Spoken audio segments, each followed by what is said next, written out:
નમસ્કાર દર્શક મિત્રો, કચ્છ સમાચાર ન્યૂઝ ચેનલમાં આપનું સ્વાગત છે। તો હવે ચાલો જોઈએ આજના મુખ્ય સમાચાર વિસ્તારથી। કચ્છની કાળઝાળ ગરમી વચ્ચે માનવતા જીવંત રાખતી એક સુંદર પહેલ સામે આવી રહી છે। કચ્છમાં વધતી ગરમીના કારણે માત્ર માનવજાત જ નહીં, પરંતુ નિર્વાચ પક્ષીઓ પણ ભારે પરેશાનીનો સામનો કરી રહ્યા છે।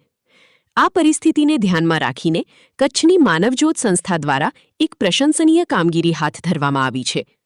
ભુજ કેન્દ્રિત માનવજ્યોત સંસ્થા દ્વારા શહેરથી લઈને ગામડાઓ સુધી પક્ષીઓ માટે પાણીના કુંડા તેમજ ચકલીઘરનું વિતરણ કરવામાં આવી રહ્યું છે।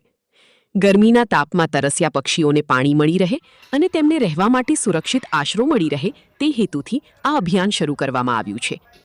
સંસ્થા સાથે જોડાયેલા સેવાભાવી કાર્યકરો અલગ અલગ વિસ્તારોમાં જઈને લોકોમાં જાગૃતિ ફેલાવી રહ્યા છે અને પક્ષીઓ માટે પાણીની વ્યવસ્થા કરવા પ્રેરણા આપી રહ્યા છે। માનવજ્યોત સંસ્થાની આ પહેલને સ્થાનિક લોકો તરફથી પણ સારો પ્રતિસાદ મળી રહ્યો છે। ઘણા લોકો પોતાના ઘરના આંગણે પાણીના કુંડા મૂકીને આ અભિયાનમાં સહભાગી બની રહ્યા છે। કચ્છ જેવી કાળઝાળ ગરમીમાં આવી માનવતા ભરેલી કામગીરી માત્ર પક્ષીઓ માટે જ નહીં, પરંતુ સમગ્ર સમાજ માટે પ્રેરણારૂપ સાબિત થઈ રહી છે।